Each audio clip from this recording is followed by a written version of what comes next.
Oh, hello there. I'm Simon Rafe, and welcome to Brown Bag Bible Study, the Bible study that you can do on your lunch break. Now, this is an introduction to Scripture, which will give you some information that you might not have known and encourage you to read the Bible.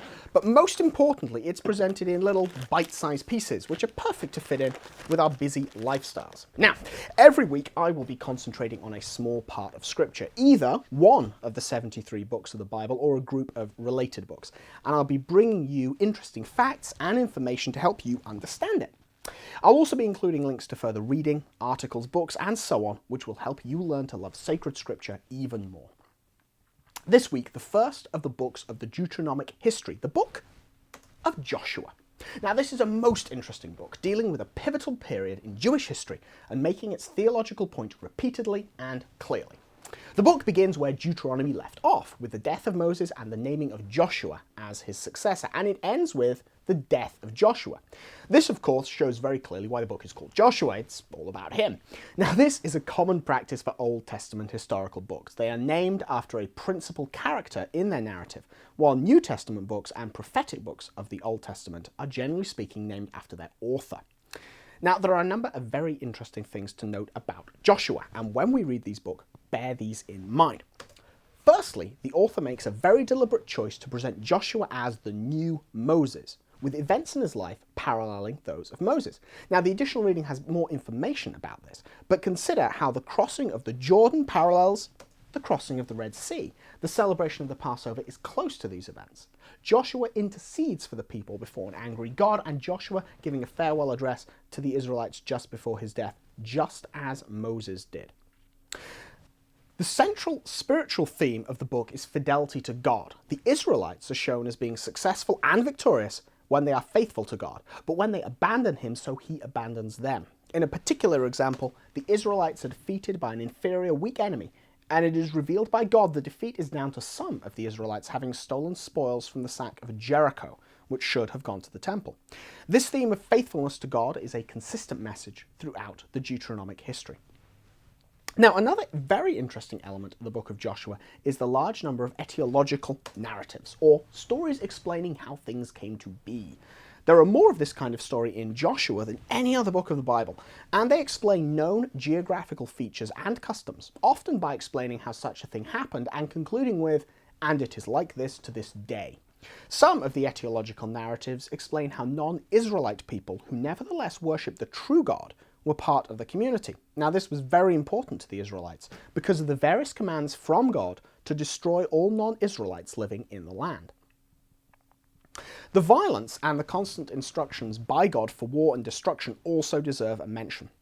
God does demand destruction of his enemies, and it can be very difficult for modern readers to understand it, especially for Christians who have the full revelation of God in Jesus Christ, who seems far more peaceful than God the Father in certain portions of the Old Testament. Firstly, we should take care that we are not selectively choosing violent and destructive actions by God the Father and kind and compassionate actions by Jesus Christ. There are many examples of compassion and mercy from God the Father in the Old Testament, and many examples of harsh and even violent behavior from Christ. Certainly, Jesus never commands war, but he does drive people out of the temple and will sit in judgment over the nations, casting many people into hell. We should be careful we are not taking a liberal view of Jesus Christ as some milksop, tolerant, ultra-pacifist. One interpretation for God's commands to make war and destroy nations is because of the great wickedness of those nations, although no specific details are given. Deuteronomy chapter 9 verse 4 says, "It is because of the wickedness of those nations." Practices such as child sacrifice have been mentioned as possibilities. God is not punishing innocent people, but rather violent and evil nations of people engaged in heinous acts. In addition, the idea of progressive revelation is held by many scholars. God does not reveal himself and his commands all at once. If he did, there would have been no Moses, no Abraham. Jesus Christ himself would have come to Adam and Eve the moment they left the garden. Instead, God reveals himself gradually, showing more and more of himself and his plans for humanity, culminating in the final revelation in the person of Jesus Christ and the church. God gradually brings people towards Christian pacifism and perfect love, beginning by tempering the warlike desires of a violent people. Now, an interesting note is that the book of Joshua shows a people who do make war, but are not permitted to take plunder for themselves. The spoils of war are for God, for the temple, and so war has become something undertaken not for personal profit, but rather for specific purposes controlled by God. Now that's all for this week. Read the book of Joshua and pay particular attention to the themes discussed, particularly the importance of fidelity to God. Next time, we'll be continuing with the next book in the Deuteronomic history, the book of Judges. Until then, I'm Simon Rafe, and God bless.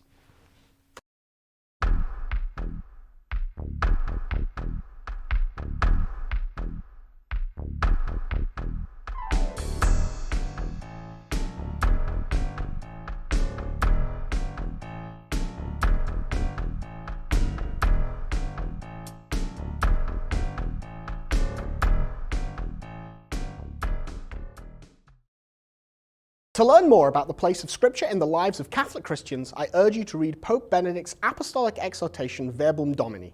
The Pope encourages all Catholics to read, learn and love Scripture and to understand its relation to the Church. A link to this exhortation is included in the reading materials for every episode of Brown Bag Bible Study. Just click the link over there.